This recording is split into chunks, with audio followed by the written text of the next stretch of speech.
Attention all singles. Are you tired of swiping left on dating apps only to find disappointment? It's time to elevate your dating game to a whole new level. At millionairematch.com, we understand that finding the perfect match is more than just a swipe. That's why every member is meticulously verified to ensure authenticity. No more catfish, no more fake profiles, just genuine connections with successful, affluent singles. Sign up now at millionairematch.com and let the romance begin. This is WWE superstar Drew McIntyre, and you're listening to the WWE Podcast. The champ is the one that everybody wants, me. Lynch is going to WrestleMania. Claymore. Austin 316 says I just whipped your ass. This is my idol. You're going to acknowledge me. Here we go with the weekend review. It is Sunday, May 12th, 2024. Time to talk this week in WWE as we are closing in quickly already on another PLE King and Queen of the Ring that will take place in Saudi Arabia in just a couple of weeks. And there is a lot to discuss this week. New challenges, new matchups scheduled for the PLE. First round tournament matches continue, and it feels like we've been in the first round for like 5 weeks. I don't know why these first round matches just seem to be going on forever and ever and ever. It's just, I'm not used to this length of a tournament. It's not something I'm complaining about, just really more of an observation of how I feel about how long these matches have felt like they've gone on. It feels like we should already be in the semifinals, and we're not even out of the first round yet, but we're getting some good wrestling. We're getting some in-ring debuts, shall I say, from NXT. We're getting a lot of new talent getting an opportunity here. And, you know, there is something that, before I get to some shout outs from Patreon, I promise I'll get there. We have a list, and here's just an incredible list of those injuries already suffered by talent in WWE. You want the list? Shotzi, Cruz del Toro, CM Punk, Drew McIntyre, Bobby Lashley, Rhea Ripley, Dominic Mysterio, Jimmy Uso, Seth Rollins, Zelina Vega, and Asuka. That's incredible. Those are some big names. And yet the product still has never been hotter, which really is a testament to the depth of the product right now. You know, you see a list like that and the name power and star power that's on that, and you'd think, oh man, the product must be kind of boring. No. Right? I mean, would the product be better with these talent? Yeah. But it's as hot as it's ever been still without it, without these individuals. It's incredible. But those are some big names that, you know, you see on there and you're like, oh man. And that doesn't even count Brock Lesnar, who's not injured. Doesn't even count Roman Reigns, who's not injured. Doesn't even count The Rock, who's not injured. Those three men are slated to come back. So those are just those individuals who are injured, much less the ones that just bowed out after WrestleMania season. And of course, you throw in a rogue John Cena appearance here and there, and you know that even makes it more stark in contrast from the WrestleMania roster to now. But let's give some shout outs to those on Patreon. John L., thank you. Ravion Howard, thank you for joining us. David Irwin, I think I might have already given you a shout out, but you're getting your second one, I guess. David Irwin, thank you for joining us. I know that some of you are free on the free side of things, but I think that you'll stick around with everything you'll see we have to offer you and the value in which you're going to get it. Even if you're at the dollar level, right? The NXT level, you get everything we do ad free, everything except for the weekend, the exclusive show of After Dark, which is done by Anthony DeMarco. And I'll actually be posting that shortly as well. A little bit late this week, but it's coming. Okay. The After Dark show is coming. And it's coming very soon for those of you who are on the SmackDown tier and above. On the NXT Plus and above, you get it, but you get it every other week. All right? So if you want it every week, SmackDown tier is the way to go. And as always, you guys get shout-outs. You get access to the Discord server. You get access to everything. And you can even come on the show if you go up high enough in the tiers. So that's where you go for ad-free, or on Apple for ad-free as well. All right. Well, let's continue here as the weekend review continues, and a lot to talk about as King and Queen of the Ring closes in on us. And the first thing that pops in my mind actually is not Cody Rhodes and Logan Paul. We'll get to that in a few moments. It's Jade Cargill. I seem to be somehow alone in the feeling of and the reaction to her match at Backlash. Many thought it was clunky, and there were some moments that weren't the smoothest. I actually praised the match. I said it was one of the better matches of the night, and I seem to be pretty alone in that observation, that assessment, and that's fine. I don't need to be with everyone's opinions, and neither do you need to be with mine. But I think maybe, and I'm not revising my opinion on it, more just giving justification for why I felt that way, is because the bar for me had been set so low for Jade Cargill, who had done really nothing up till that point other than do some flexing, come out in some red latex, right? Other than that, it had been pretty quiet in the in-ring department with Jade Cargill. Okay, she had a Rumble debut, but her matches up to that point have been very brief. And you knew that they were trying to hide her weaknesses, which is length of match. And you know, she's so strong that I think sometimes it works against her. But then I get the match at Backlash, and I was pleasantly surprised. Her and Bianca work very well together.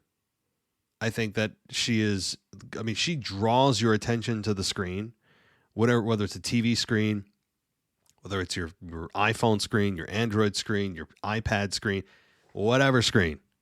She draws your attention to it, and not in a sexual way. For most of us, I don't think. I think it draws your attention to, damn, I mean, her physique, yes, but in an impressive professional wrestler kind of way.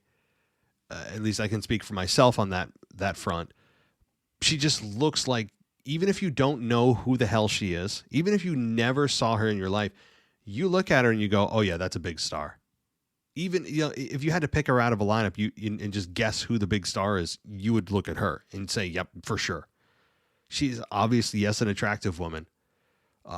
Her entrance music is, I think, very well done. The storm is coming fine. You know, so far, I think that's not too hokey. It seems to work. Her entrance, again, is visually impressive. The light shining down on her with the snow falling and the implication that she's the storm and all that's fine.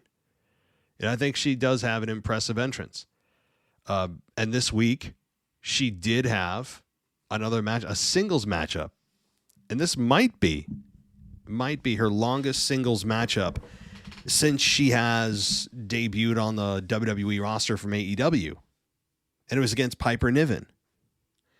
And I think that she did a very nice job. Piper Niven did her role very well. Yes, she isn't the smoothest, okay? If you're looking for buttery smooth and you're looking for just flawless, you're not going to find it here. You know, not yet. I mean, Jade Cargill shouldn't actually, to me, look and wrestle like everyone else. See, that's one of the downfalls of being such a successful organization, is that everyone has to go through the same training with the same coaches and the same in-ring talent and the same production tips and the way that you present yourself on television and the way that you wrestle in the ring and the way that the quote WWE style is. The downside of that is everyone kind of comes out feeling and looking the same, with the same moves and the same way and the same formula of matches. It's, again, not every match. I'm not saying every match is identical, but the pacing of the match, you know when the ending of the match is about to happen. You kind of know the match ebb and flow, and the same moves are sold generally the same way because they've all been trained by the same staff. So it makes sense that everyone should look and feel to a certain degree the same. And a lot of that has to do with safety. A lot of that has to do with their actual beliefs on what professional wrestling should be and look like. But with Jade, I think that she can't be doing a lot. She can't be doing 95 to 100% of what her more athletic, younger, or rather, maybe not younger is the word, smaller coworkers, to be frank, are doing, right? That the other talent that are a lot smaller than her can do. Now, if she can do those things safely, like, okay, maybe, but it's almost like she's a giant in a woman's world where you have sometimes the giants who want to do those things, like Ivar, for example. Now, she's obviously not, it's not the same dynamic, I understand, but the analogy, I think, is still the same, where Ivar does things that he has no business doing and shouldn't do because he's a bigger guy. I don't want to see him doing moonsaults, really, when you have other people that do them and do them well, and it makes you stand out when you don't do those things. Now, again, I've only seen a small sample size of Jade's in-ring work, and so far, it's improving, and it just goes to show why they didn't debut her before WrestleMania to put her in a singles match against, say, Bianca Belair or anyone else, for that matter, of any like the Four Horsewomen, right? Makes sense. Everybody sees it now. She's just not ready for that yet, but I think she's slowly improving and she's getting those minutes. She's racking up those minutes in her resume under her belt in front of a live crowd, and working with Piper Niven or working with Natalya, working with some veterans, working with Bianca Belair as a team, I think will really help her.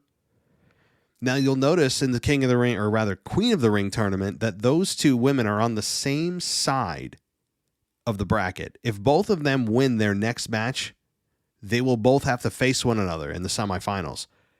That ain't going to happen. I think what's going to happen is Jade will advance, and then you'll have probably who is Bianca facing? Oh, Tiffy time, right? Tiffany Stratton. I think Tiffany Stratton will find a way to beat Bianca, and it'll be Jade versus Tiffany Stratton for that match. So you're not going to get, I'm sure we've all looked ahead. Jade and Bianca is not going to happen, and it's not anywhere near ready for, the platform's not ready, the time of year is not ready, Jade actually isn't ready.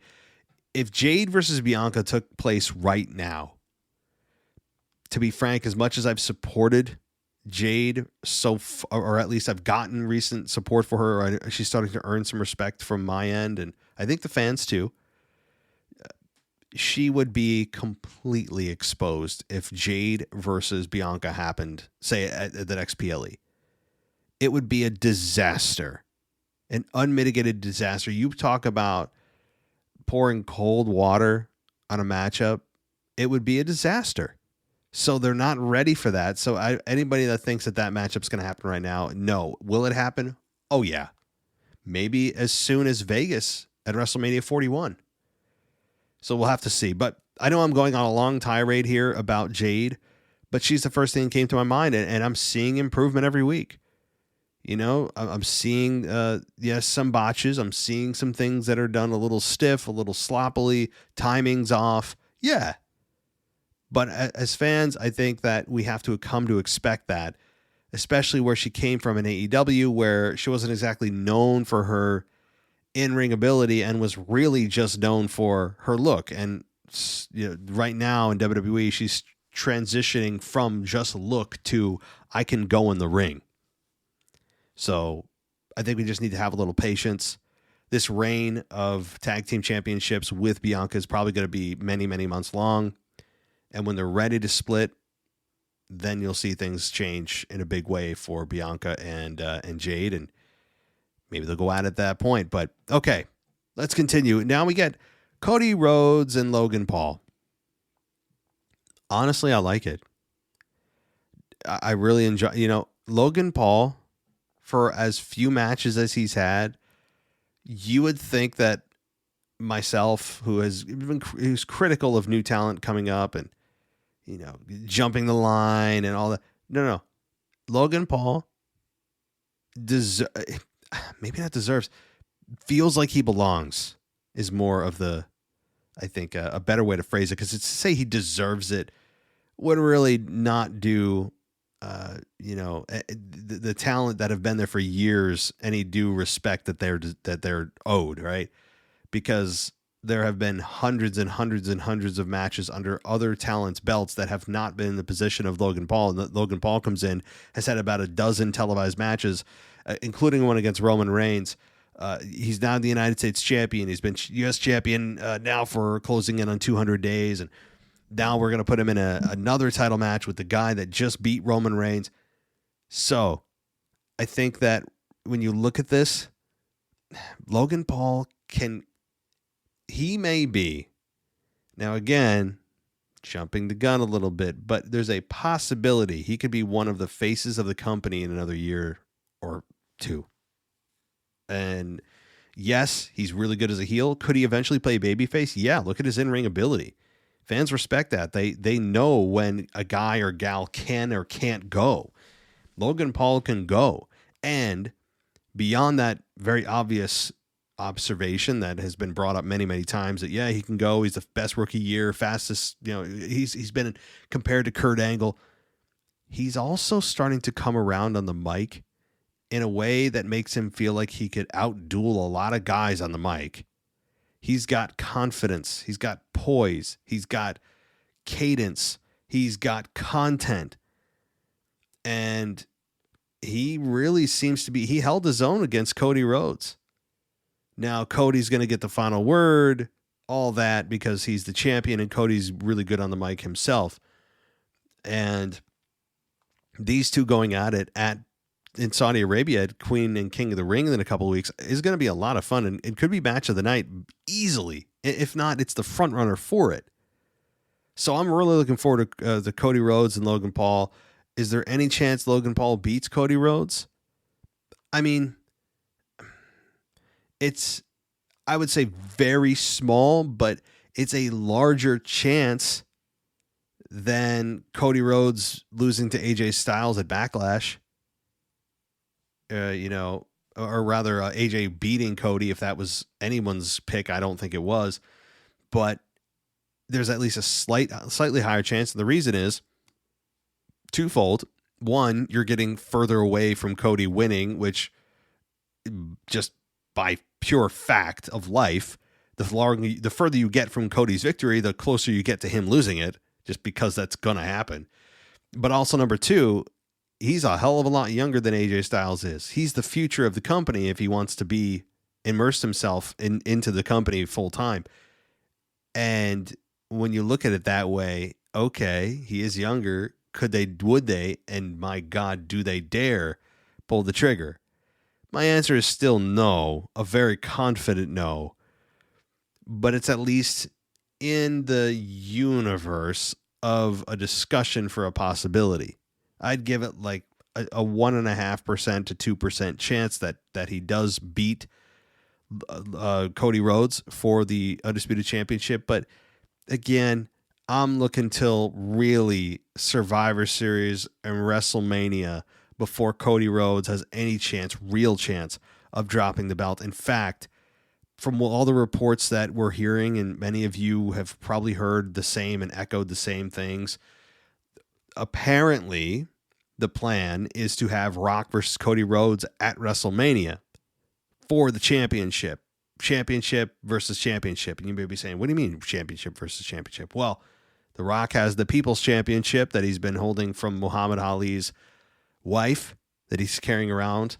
And they had a moment before he left about holding each other's belts and how that feels right and all that kind of thing. So they could pull the trigger on that at WrestleMania. And if that's the case, then there's no chance that Cody Rhodes is losing it until WrestleMania 41. And I have been warning you, all of you that are in the same camp as I am of not being a fan of Cody Rhodes' babyface character and him as champion, I kind of warned you that we've got a long run ahead of us. And I think we do. Again, we're looking at another 11 months before we can even think about it in Vegas on April 20th or April 21st. April 21st, because he'll definitely main event night too, Sunday night. So that's the case. I mean, and also there's the talk of having the PLEs move back generally to just Sundays. That talk's been running around lately, and yeah, there's good and bad to it. The good is you get a breather from Friday to Sunday from SmackDown. But also you realize that, oh crap, most of us have work Monday morning, and now we have a lot of us stay up late, and you got that buffer day with Saturday because most of us have a Sunday off or can sleep in on Sundays, And there's that, we kind of got used to Saturday PLEs. And so we'll see if TKO actually decides to go with Sunday PLEs once again. Now, the question that I've had some people ask is, well, why isn't Cody going to challenge for the United States title? Right? Like why does Logan Paul have all the benefit and none of the risk? And it really makes perfect sense here. Because if you have title versus title, that means that somebody's going to become a double champion. They don't want Cody Rhodes to become U.S. champion. I think that poured cold water on an otherwise really good run by Logan Paul. But also, you don't want to end the streak of Cody, who just got started. With all that build, all that 2-year the 2-year journey, you're just going to end it in a month and a half? No, of course not. So that's why they're not doing title versus title, because they have no good finish for it. There's no good out. They can't do a DQ, of course. I mean, that would be even more horrific. So to me, it's just, and to WWE, it just makes perfect sense that you're not going to have a title versus title, and it's going to be only Cody's title on the line. Now, I have thought about this. Now I'm backtracking here a little bit, switching gears to SmackDown, to the Bloodline, with Solo Sikoa, who's doing just such a fun job. Fun job. You forgot about all the losses he's had, right? I mean, Solo Sikoa has been on a hell of a losing streak. But with Solo forming his own bloodline, Tama Tonga, Tongaloa, right? I think he went from Tangaloa to Tongaloa to keep things a little bit easier to understand. There's Tama, Tanga, Tonga, Togo. I mean, right? Too many toes and tas. So I guess they've landed on Tama Tonga and Tongaloa. So I'm already getting mixed up, and they're trying to keep it concise. But you have then Solo, and I think there's going to be one other guy added, which is Jacob Fatu. And when that happens, I think his new bloodline will be complete. And he told Paul Heyman this week that he has spoken with the tribal chief and that he wants him to be the interim leader, essentially, until he returns. And he's talking about also how he lost our championship, if you notice that. Obviously, he's lying to Paul Heyman. No doubt about it. He's telling Paul Heyman what he thinks he needs to hear to support this new bloodline group. And the We Want Roman chants continue. I don't think the fans have ever wanted Roman Reigns back more in his entire career than right now. You can already feel the tension. You can feel the anticipation for Roman's return already. And they haven't done anything. And he's going to be a massive babyface upon his return. I mean, I keep saying that. But you hear the chants. You heard the chants 3 weeks ago. Like immediately after he lost his belt, you were like already like cheering for him. And yet he was the enemy number one for holding the championship hostage for 4 years. So like, it's amazing how quickly things can turn without even doing a thing. So this is going to be a fun build. Now, I do have a little bit of an idea that leads to Survivor Series War Games that, of course, will lead into Rumble and Mania. But when it comes to Survivor Series, yes, I'm skipping over SummerSlam. I understand there's apparently and I don't know how true this is, things change, a triple threat between Roman, Rock, and Cody for the Undisputed Championship. We'll see about that. To me, I'd get The Rock and Cody Rhodes out of the way at SummerSlam so you can have Rock Roman at WrestleMania, which, for the love of God, can we just do? I mean, if after all this, imagine this all happens, we get all these versions of the storyline, things are all, brilliant stories have been told, and yet we still don't get Rock Roman. Can you imagine? It's possible because they have a lot of good options here, but you just got to do it. Now, my idea. I think with Solo Sikoa forming his own group of assassins under the Bloodline name, you're going to have those 4 guys, right? On the babyface side, Roman's going to return, and I think he makes a miraculous return as early as Money in the Bank, more likely SummerSlam. And he's going to have a confrontation with Solo Sikoa. Right? Now, This will eventually break down. They'll probably beat down Roman. The other members of the Bloodline, the original, the OG Bloodline, Jimmy and Jay will have a reconciliation because they've already had their dispute, right? They've already fought, so God knows we don't need to see another match with those two again. So they'll reconcile, eventually slowly come back. They'll be hesitant to reform. They'll tell the story about bringing them all back together, and eventually he'll have those three.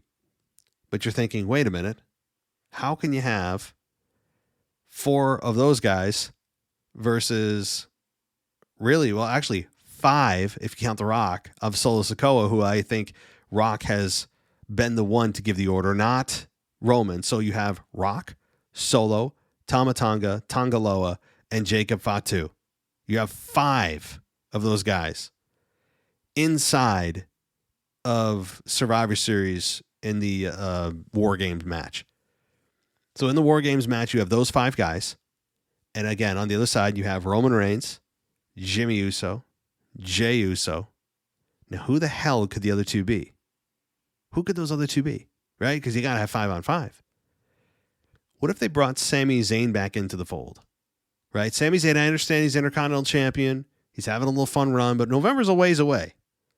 And by that time, Sami could probably drop the belt and it'll be fine. Yeah, it'd be good. So Sami Zayn. But who in the hell could be the 5th member? Right? You got no one else. Like, okay, all the OG members of the Bloodline have been accounted for, including Sami, who I guess is part of the OG in a way. So you have 4 now on 5. I think the 5th member could be Cody Rhodes. Aligning with his arch nemesis to combat The Rock, which Rock and Cody obviously have a bunch of issues, and that could lead to another match with those two leading into WrestleMania season. So there you go. That's my big thought. I actually had this in the shower. Don't you do a lot of thinking in the shower? It's so true. Like, you think of the most, just like sometimes these ideas come to you. I don't know what it is. Your brain just gets triggered when you're like, hey, I'm going to wash myself, but also I'm going to come up with some really good stuff now. I don't know what it is. So there you go. To repeat, I think the War Games match this year is going to be wild. You're going to have The Rock, Solo Sikoa, Tama Tonga, Tonga Loa, and Jacob Fatu versus Roman Reigns, Cody Rhodes, Sami Zayn, and Jimmy and Jey Uso. 5-on-5. You heard it here first. I really want to just somehow save this podcast and play it back in it's May. So like 5 months. So in October, mid-October, or even 6 months. I mean, then you're mid-November and you've really solidified whether or not this is possible. But 6 months ahead, you heard it here first. My prediction for a massive War Games match that would make a lot of sense. I mean, I'm not asking for crazy returns or anything else Mr. Do Right by Everybody and Mr. Moral Compass is going to join Roman Reigns to face The Rock, who he has a big problem with. And Sami Zayn rejoining the Bloodline, even for a night, wouldn't be the worst thing in the world. And I don't want to hear, well, what about the brand split? This person's on this brand. They don't give a damn. They don't care. They have never showed that they care about the brand split. I don't care that they've said, oh, well, this person's on this brand. We'll do it differently this time. Nonsense. They never respect the rules of the brand split, especially the longer it goes. So I'm not even worried about who's on what show, because they don't care. And I've shown you that for year after year. So there's my massive matchup for War Games in 6 months. But we're not here to talk about 6 months, at least not the whole time. It's not really Weekend Review when you're talking about 6 months from now. So I should be sued for false advertising of the name of this show. But okay, so let's continue. We got, again, Naomi versus Nia Jax in a Queen of the Ring quarterfinal, with Nia Jax beating Naomi in 8 minutes and 20 seconds to advance. Now she's going to face Jade Cargill in the next round. Again, barring any injury. I mean, my God, How many injuries, as I just listed off, have we had? How many replacements in this tournament have we had? This may be the most single, the number of injuries in this tournament may be higher than any tournament replacements that I've seen in my lifetime in pro wrestling. But Naomi and Nia here did a nice job here. There were a lot of weird, and I think, is it the barcode leading to Uncle Howdy or leading to Bo Dallas or whatever? I don't see barcodes, and maybe it's because I'm on the Hulu version, but I saw a lot of technical glitches, and I'm thinking that it still is the same thing. It's still leading to, oh, we're dropping hints. Here comes Bo Dallas and his wacky new Wyatt Six or whatever group they're going to do. Maybe that could be it, but also I saw just a lot of like technical glitches that I don't know what to make of. Maybe they were legit. Maybe they were just actually by design. I'm not sure. All right. Also, another big return on SmackDown that I haven't mentioned at all. Carmelo Hayes versus Baron Corbin, who I think is playing a babyface. He seemed to be just a little more personable, a little less obnoxious in a backstage interview, saying that, he wasn't sure, or he's had a rough few years, and that, he doesn't know if he's a constable, if he's a lone wolf, if he's happy, if he's sad. Again, just really kind of glossing over his gimmicks, and some of them not good over the last several years. But Baron Corbin, I think there's untapped potential there, and he and Carmelo Hayes had a match that lasted about 6 minutes with Carmelo Hayes beating Corbin, so not exactly the re-debut to the main roster that you want, but a decent match nonetheless.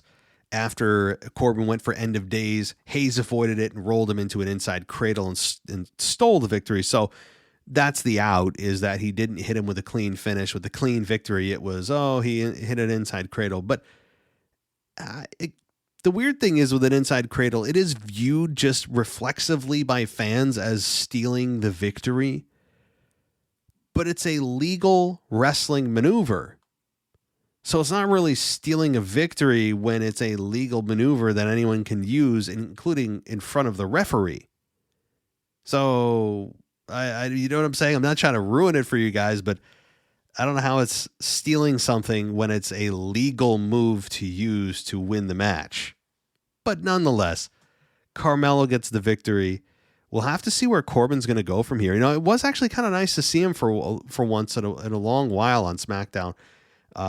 Maybe they have something a little bit deeper in store for him. Right now, he's a little bit bland, trying to find who he is. His identity is a little bit up in the air. He just does seem to be playing a babyface, though, which is interesting for him.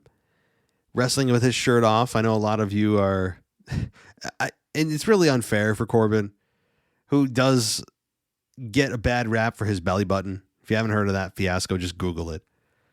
But I don't really care what he wears. I really don't. I don't care if he wears a tank top or he's shirtless or wears a vest. I don't care.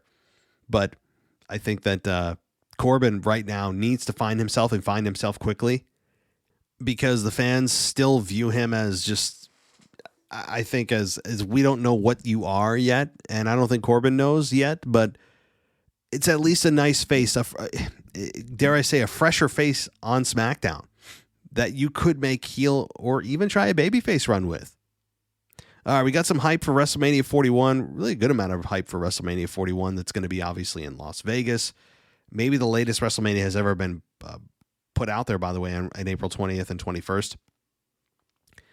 Orton was backstage and he was interviewed about AJ Styles and gave him credit for his talent, but says it always feels phenomenal when he hits an RKO out of nowhere.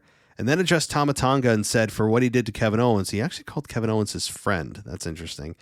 He would give him another RKO and make sure he saw it coming.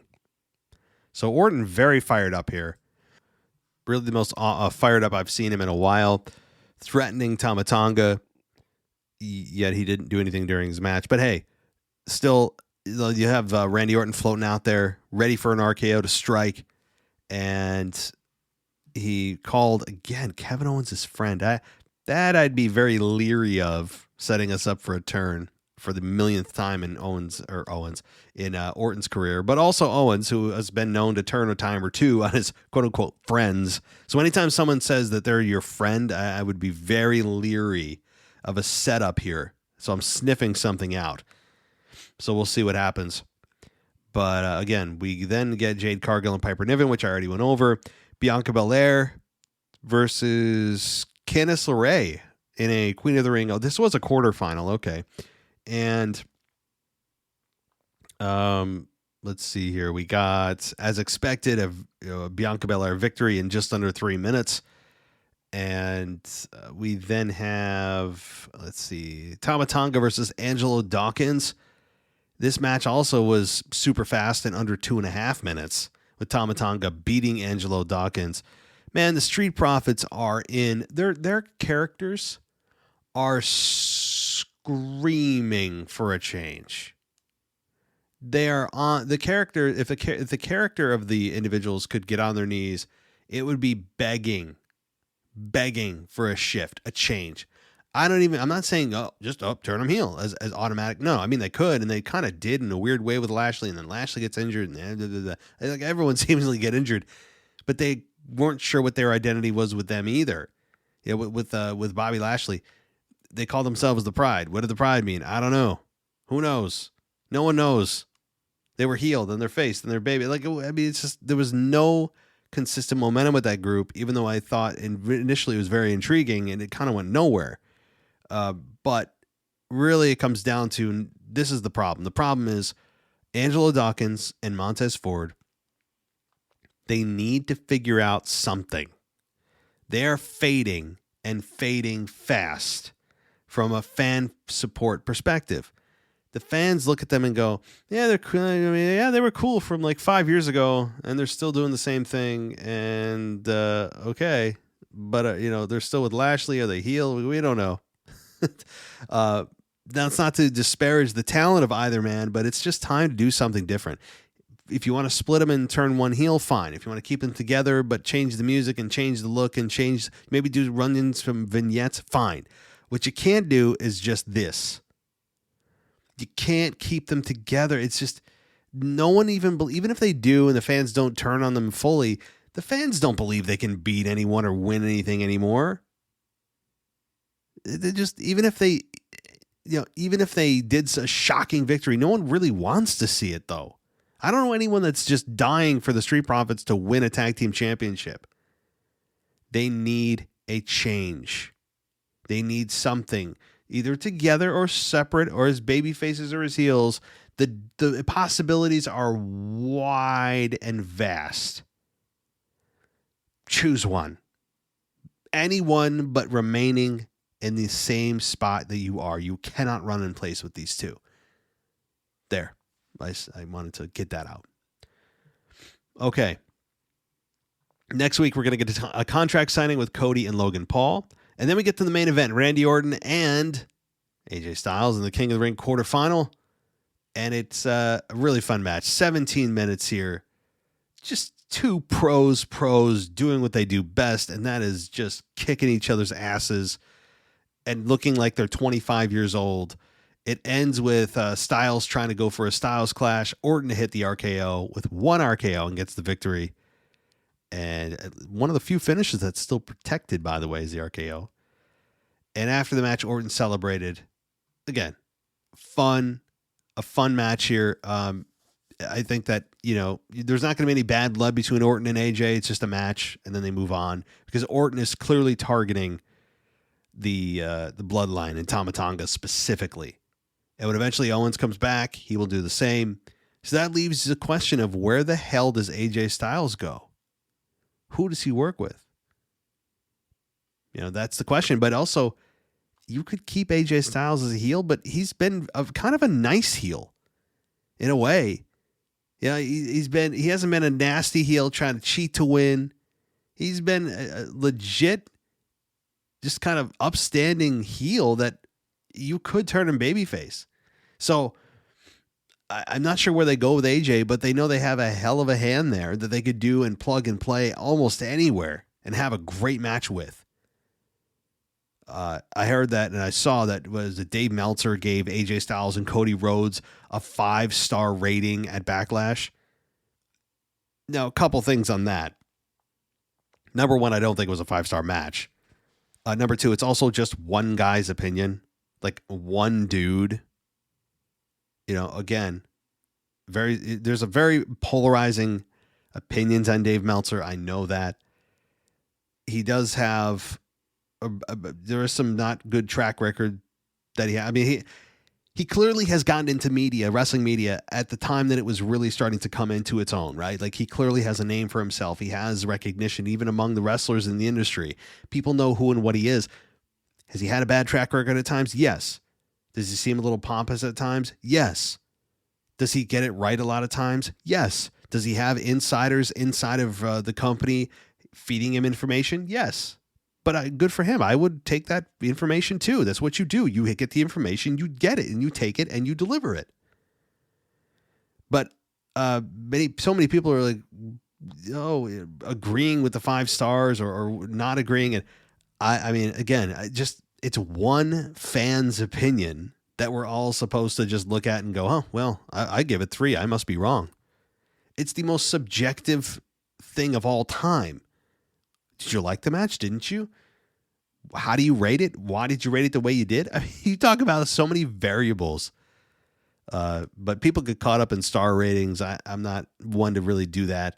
Everyone can enjoy the matches as they want to, and there's a lot of crappy matches that I like, and a lot of matches that I like that people didn't. So, hey, just wanted to point that out. Now, on Raw this past week, there were, let's see, I'll get there in a minute here. I got to click through my computing machine here. Now, it was a fairly big episode of Raw. We got Sheamus and Gunther, Ricochet and Dragunov, who did an excellent job with Ricochet, I guess, hinting at turning heel. We got Lyra versus Asuka, Io versus Natalya, and we got a lot more Queen and King of the Ring matches. That seems to be, again, it seems to be going on for eternity with these brackets. So I think it was a solid Raw, one that saw Jey Uso and Finn Balor, with Jey Uso winning. We got some Drew McIntyre fun with CM Punk, and CM Punk calling Drew McIntyre back, who didn't come back after he drove away from the arena. Io Sky, who ends up facing Natalya in a Queen in the Ring. Dragunov, as I said, versus Ricochet. And Zoe Stark versus Ivy Nile. We got, again, Chad Gable and Bronson Reed. And we got some Liv Morgan interaction backstage. And I think she's coming into her own big time, by the way. Liv Morgan has just revived herself in a way that I didn't think was possible. I was very critical of the Revenge Tour. That was a joke at the beginning. And now it has really just, I think, solidified her. She solidified herself as a main event act on Raw, at least for the time being. We got Valkyria versus Dakota Kai. We got Gunther versus Sheamus. Boy, brutal match. These two, kind of know what style of match you're getting with them. My God. So, well, that'll do it for me in the week of review.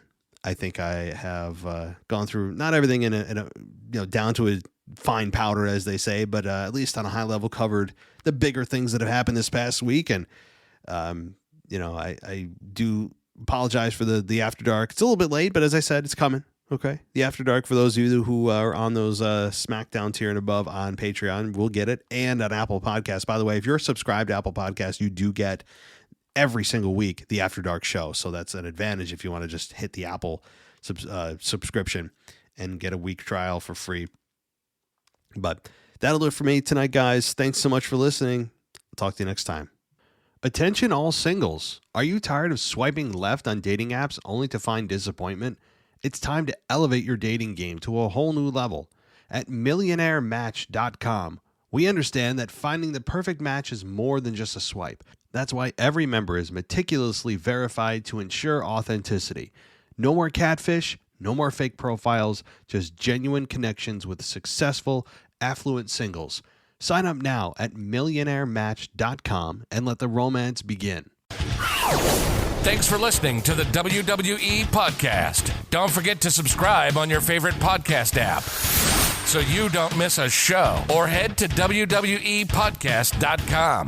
And for all of these shows ad-free, head over to patreon.com/WWE Podcast. Until then, we'll see you next time.